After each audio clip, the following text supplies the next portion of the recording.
I actually came across an article that mentioned your name, and it was telling me about some sex education that you were doing, and I was wondering if you could explain that for me. That was probably the incident with Northwestern a couple of years ago. So we actually I do the occasional like lecturing on sex issues. We were doing a kinky networking lecture, and we walked into the class and they were talking about how G-spot orgasm and ejaculation probably wasn't real. They were showing a really giant video of a woman's vagina too, like a really massive video where you could kind of feel like you could fall in. It was cool. And they were talking about how these are probably not real. And so I had said that they were real and we could demonstrate. And so we asked the students if they wanted us to demonstrate. And so after the lecture, which was like 3 hours long, we talked about consent issues and hygiene and safety. And after that, we did like a little demonstration. And I thought everything was fine. It was a sex education class. Everyone chose to be there. They were all adult students. But apparently it became a giant fiasco afterwards. We ended up in the news and, found out that they sometimes can't say the word ejaculation for some reason. They can in the classroom? No, they can. In the paper, they said they refused to print the word ejaculation. They could print the word decapitation, but not the word ejaculation apparently. So it was a big mess. But I feel like at the end of the day, it wasn't about us so much as it was about teachers. Mm-hmm. There was the teacher strike was going on, and there was all this stuff going on, and the teacher in the classroom was a tenured teacher, and the right-wing media that was involved with this was going crazy about that. Did he keep his job? He kept his job, Mm-hmm. which is good, because I don't think he actually did anything wrong. Mm-hmm. Thank you so much. But there was a lot of fallout from that in the context of like what teachers were allowed to do and like the leeway they were given. Okay, so at the school and stuff like that. A lot of it went away. Like I went back and did a little lecture thing at Northwestern about ethics and technology recently. Mm-hmm. That had nothing to do with sex, and they, So they were fine having they were you fine back? having me back in there. So Oh, okay. I think it went away. Yeah. That's good. And I went to Northwestern too. So Oh. yeah, but it's a good school. Mm-hmm. I think the whole thing got blown out of proportion. No one in the class actually complained about it. So. Mm-hmm. So how People did it just- become a thing then? I think it just became a thing when someone talked about it to someone and they told a parent, and The outside. all of a sudden now it's been a huge issue. And in reality, I don't think it was a big issue.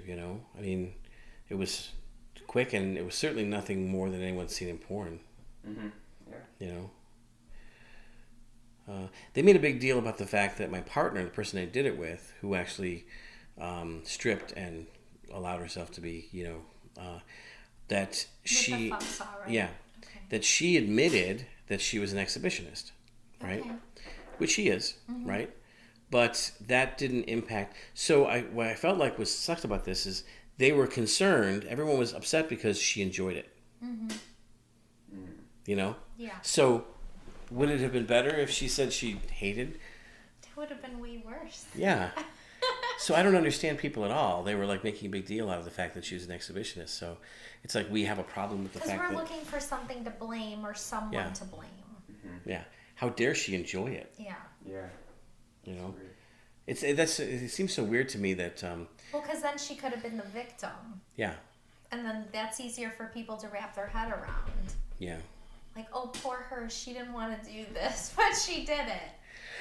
I don't know. The targeting of female pleasure is such a weird thing because I know it's a control mechanism. When I was in Africa, dealing with female genital mutilation, everything like that, as a control mechanism. You did mission work?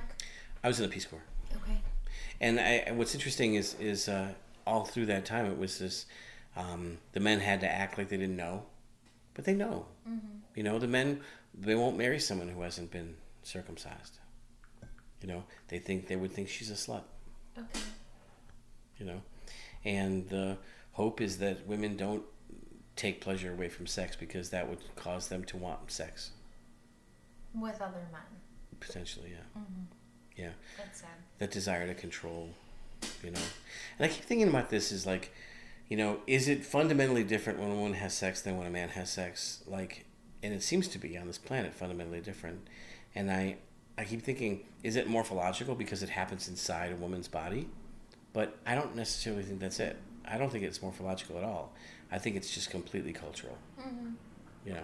Well, I noticed that with disclosing the amount of partners people have. So if a man says he's had 20 partners, oh, okay, well that doesn't seem like that many. And then a woman says that, it's like, oh my God, she just like let the cat out of the bag and she's a slut or whatever. Or I'm with a slut because she's just disclosed that she had 20 partners. Yeah. And to me, it's like, I feel like when I'm dating, I'm looking for a whore. Mm-hmm.